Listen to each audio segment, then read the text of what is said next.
Assalamualaikum warahmatullahi wabarakatuh. Halo semuanya, semoga kita semua sehat selalu. Senang bisa ada di sini bersama teman-teman dan Bapak Ibu guru. Sebelum mulai, perkenalkan saya Muhammad Dika Kelana dari kelas 10 RPLA. Mungkin sudah ada yang kenal, tapi mari kita lebih akrab lagi ya. Maaf sebelumnya, saya tidak bisa pakai suara asli karena rumah saya dekat jalan raya yang ramai. Jadi, saya pakai AI voice cover biar lebih jelas. Semoga tetap nyaman didengarkan. Nah, sekarang kita bahas codingan saya. Temanya toko kuliner Jepang. Kenapa Jepang? Karena saya suka budayanya, terutama makanannya. Tema ini juga menarik dan mudah dipahami. Saya pakai bahasa C++. Kenapa? Karena kita lagi belajar C++ di sekolah. Jadi saya lebih nyaman dan terbiasa. C++ juga fleksibel untuk program sederhana. Semoga penjelasan saya bermanfaat. Yuk, kita mulai.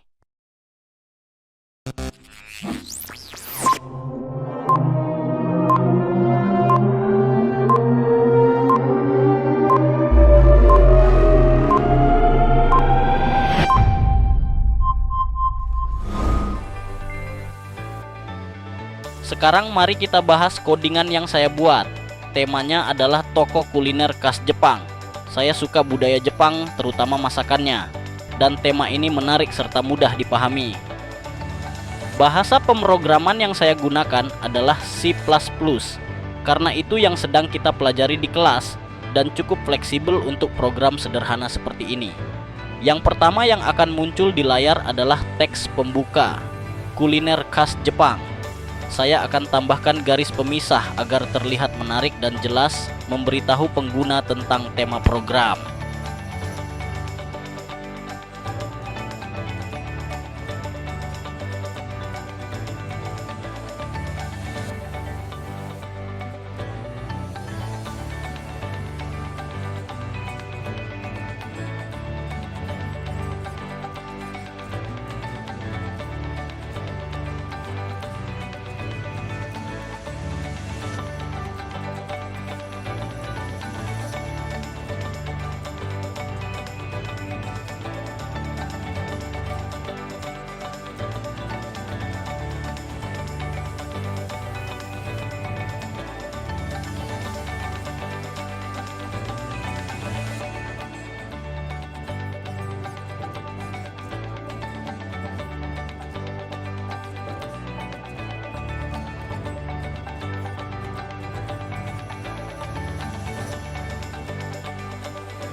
Selanjutnya, saya buat menu makanan menggunakan struktur control switch case. Cocok untuk beberapa pilihan yang jelas dan membuat program terstruktur. Saya hanya buat 4 macam menu makanan agar tidak terlalu rumit. 1. Ramen, makanan kesukaan Naruto, mie kuah gurih dengan topping chashu, telur, dan daun bawang. 2. Sushi, makanan mahal dan mewah dari nasi bumbu cuka dengan ikan segar atau sayuran. 3. Takoyaki, camilan khas Osaka dengan isi gurita ditaburi nori, mayones, dan saus khas. 4. Udon, mie tebal dengan kuah jernih atau gurih, cocok untuk cuaca dingin. Untuk menghitung harga, menu yang dipilih akan dikalikan dengan jumlah porsi. Saya juga tambahkan case default sebagai berjaga-jaga jika pengguna memilih menu yang tidak valid. Jadi program akan menampilkan pesan kesalahan dan meminta memilih lagi.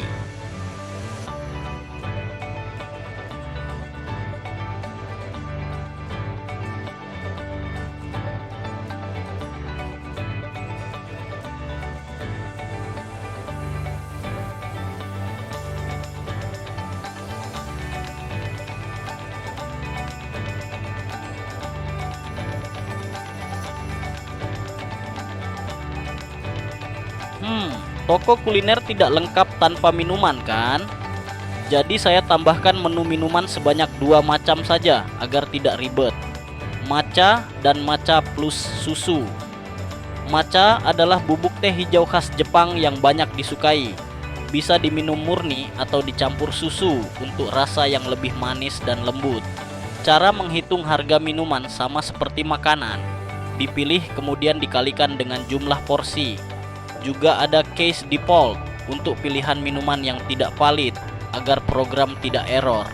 Setelah pengguna memilih makanan dan minuman beserta jumlah porsi, saatnya menjumlahkan total harga makanan dan minuman. Tapi saya tambahkan sesuatu yang lebih dekat dengan kenyataan. PPN sebesar 10%. Jadi total yang harus dibayar adalah total harga sebelum pajak ditambah 10% dari jumlah itu. Misalnya, jika total sebelum pajak Rp115.000, PPN-nya Rp11.500, sehingga total bayar Rp126.500. Program akan menghitungnya secara otomatis. Setelah semua itu, program akan menampilkan rincian pesanan secara terstruktur. Menu yang dipilih, jumlah porsi, harga masing-masing, total sebelum pajak, PPN, dan total bayar akhir.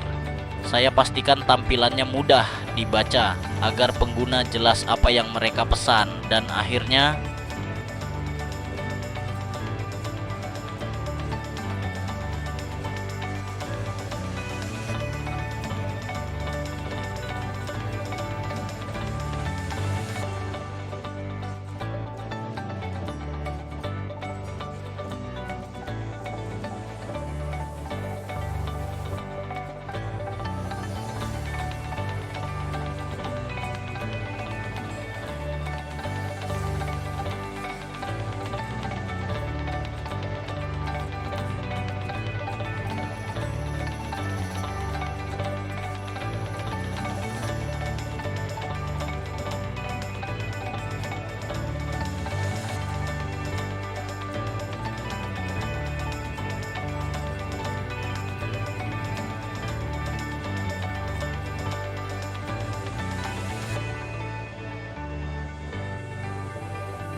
oke deh, sekarang kita langsung bahas deh harga-harganya.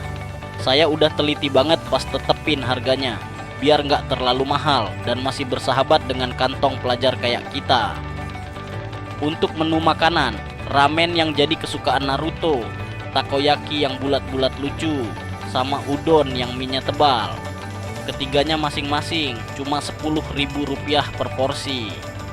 Sedangkan sushi yang sering dianggap makanan mewah itu harganya Rp80.000 per porsi. Ya, karena bikinnya lebih ribet, mulai dari nasi yang harus pas rasa sampai bahan-bahannya yang butuh perawatan khusus, terutama kalau pakai ikan segar. Untuk menu minuman juga nggak ketinggalan. Matcha murni yang rasanya segar dan sehat itu harganya Rp8.000 per gelas. Kalau yang matcha plus susu yang rasanya lebih creamy dan manis, harganya sedikit lebih mahal, yaitu Rp12.000 per gelas, karena ada tambahan susu yang bikin teksturnya lebih lembut. Semua harga ini nanti akan otomatis dikalikan sama jumlah porsi atau gelas yang kamu pesan di program.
Yap, beres, hore! Saya senang dan bangga telah berhasil membuat codingan ini. Meskipun sederhana, saya berusaha agar fungsional dan menarik. Semoga program ini berjalan lancar, menambah pengetahuan saya, dan bermanfaat bagi teman-teman serta guru.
Oke deh, segitu aja penjelasan lengkapnya mulai dari struktur codingan, menu, sampai harga dan perhitungan total bayar yang kita bahas hari ini.